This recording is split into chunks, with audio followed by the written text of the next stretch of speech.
Mithila recording studio Bihar Sharif. होलिया में मौगी छोड़ के चलल जाएंगे, होलिया में मौगी छोड़ के चलल जाएंगे। कैसे होलिया खेलबगे के कर चोलिया रंगबगे, कैसे होलिया खेलबगे के कर चोलिया रंगबगे। भर फागुन पिचकारी हमर बाड़ी रोतौगे, भर फागुन पिचकारी हमर बाड़ी रोतौगे। कैसे होलिया खेलबगे के कर चोलिया रंगबगे, कैसे होलिया खेलबगे के कर चोलिया रंगबगे।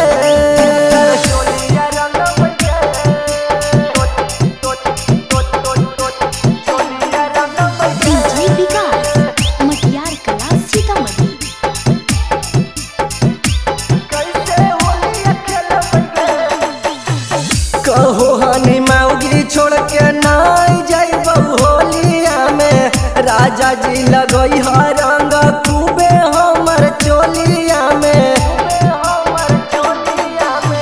कहो हनी मौगी छोड़ के नहीं जाइबौ होलिया में, राजा जी लगई है रंग खूबे हमर चोलिया में। जमीन हरवा के पुआ खिलैतौगे, जमीन हरवा के पुआ खिलैतौगे।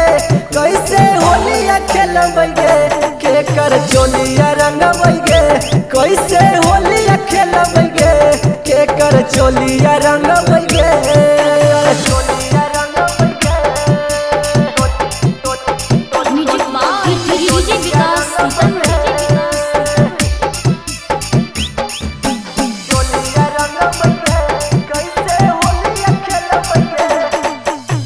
जब से सुनलिया मौगी अतौ हमर सारा वागे, जहिए से लागे लगलौ हमारो बोखारा वागे।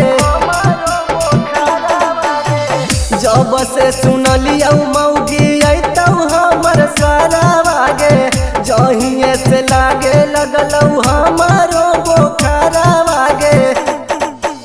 आशिक बरजसवा होलिया में बड़ी रोबौगे, आशिक बरजसवा होलिया में बड़ी रोबौगे। कैसे होलिया खेलबगे के कर चोलिया रंगबगे, कैसे होलिया खेलबगे के कर चोलिया